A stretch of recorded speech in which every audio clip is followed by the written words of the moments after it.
Тары ұзақ мерзімге сақталатын құнды дақыл. Халқымыз жауынгер дақыл деп те атайды. Себебі тары қуаңшылыққа, аңызыққа және ыстыққа төзімді. Диқандардан көп күтімді талап етпейді. Ғалымдар тарының шығу тарихы 5-7 ғасырлардан тамыр тартады деп жазып жүр. Әлемде тарының 500-ден астам түрі өсетіні туралы да деректер бар. Бұл бағалы дақыл тұңғыш шығыс елдерінде, соның ішінде Үндістан, Моңғолия мен Алтайдан шыққан деген пайымдаулар алға тартылуда.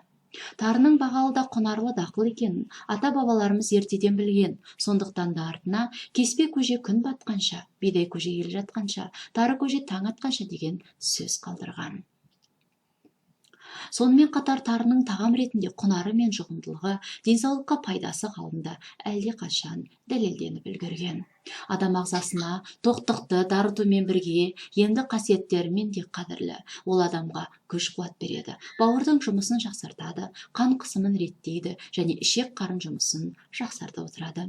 Ғалымдар басқа да емді қасиеттерімен бірге адам ағзасындағы улы заттарды жоюға да септігі бар дегенді айтады. Тары адам ағзасына керекті дәрумендердің қайнар көзі. Онда ақуыз жеткілікті, аллергияға әсер етер глютен жоқ. В тобындағы дәрумендерге бауырға қажетті холинге бай, сүйекке, жүрекке, иммунитетті көтеруге жүрек, магний мен фосфор, кальций, цинк өте көп кездеседі құрамында. Онда көз жанарының бұзылуына әсер етерлік заттардың әрекетін тежейтін антиоксиданттар да бар. Өт қабы мен өт жолдарына пайдасы тиеді.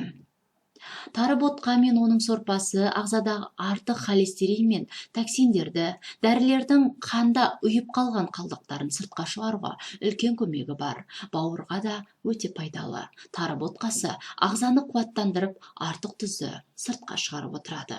Сол себепті әрдайым таңғы асқа тары ботқасын жеп отырсаңыз, денсаулығыңызға өте үлкен пайдасы тиеді. Тарының құрамы. Тарыда көптеген полифенолдар, флавоноидтар, антиоктиданттар, лигондар және спониндер бар. Ол талшықтарға, антиоксиданттарға және катехиндерге бай. Химиялық құрамы 100 грамм. Күнделікті ставкаға сәйкес тары төменде көрсетілген. Бұл тарының құрамында В1, В3, В9, В6, В2 витаминдер тобы кездеседі. Тарының калория мөлшері 100 граммға 378 калды құрайды екен. Тары ас қорытуды жақсартады, астманың дамуына жол бермейді және организмнен токсиндерді шығарады. Тары бүйрек аурулары мен қант диабеттерімен күресуге, қатерлі ісік ауруларын азайтуға және бұлшық еттердің денсаулығын сақтауға көмектесіп отырады. Бұл тарының ең үлкен пайдаларының бірі болып саналады. Осы орайда ескерту, тарыны шамадан көп жеуге болмайды. Қалқанша безі жұмысына әсер етіп, гормондарды түзу қызметі төмендеп кетуі мүмкін.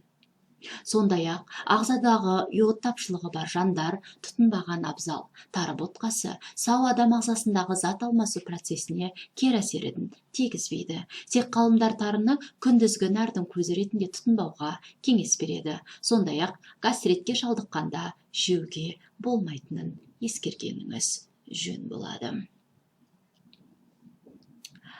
Бұл әдісті қолданғаннан кейін денсаулығыңыздың біршама жақсарғанын сезетін боласыз.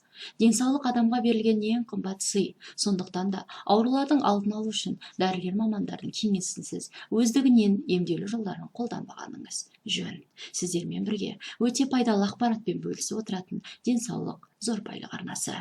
Денсаулығымызды күтуді ешқашанда ұмытпайық. Келесі кездескенше сау болыңыздар.